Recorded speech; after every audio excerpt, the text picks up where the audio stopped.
l'école des arts décoratifs est très engagée sur la question écologique en général.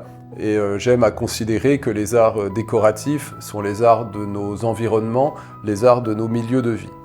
Et la question des sols, elle est plus précisément traitée à 2 endroits au moins de l'école. Il se trouve que cette année, le thème du premier semestre est précisément le sol, les sols.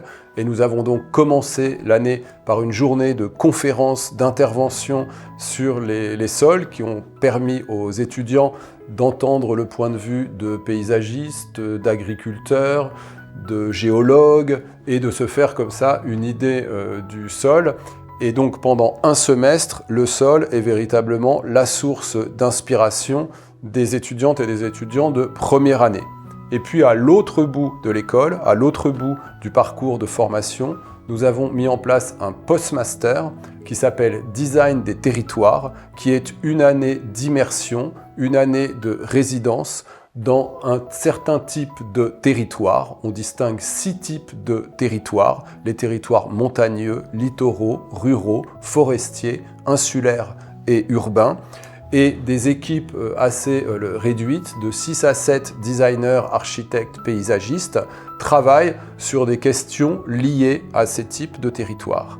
Sur chacun de ces territoires, il y a des questions relatives au sol qui sont posées et qui sont traitées par nos étudiants. Chacune des années de résidence commence par une session qu'on appelle une session d'arpentage, en compagnie notamment de spécialistes des sols, des forestiers, des géologues, des bergers, c'est-à-dire des habitants de ces territoires qui ont développé une expertise qui peut être une expertise proprement habitante ou une expertise scientifique. Et dans toutes les questions que nous pouvons traiter, par exemple question de conflit d'usage entre agropastoralisme et tourisme vert à la montagne, question de relocalisation d'une filière bois dans les milieux forestiers, controverse sur l'implantation d'un parc éolien dans la baie de Saint-Brieuc en milieu littoral. À chaque fois, la question du sol est une question centrale qui est au cœur des préoccupations des étudiants.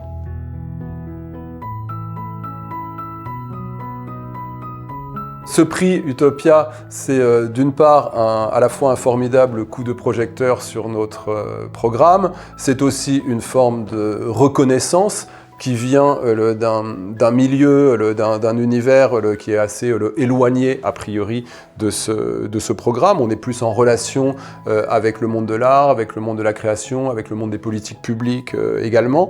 Donc c'est une formidable reconnaissance.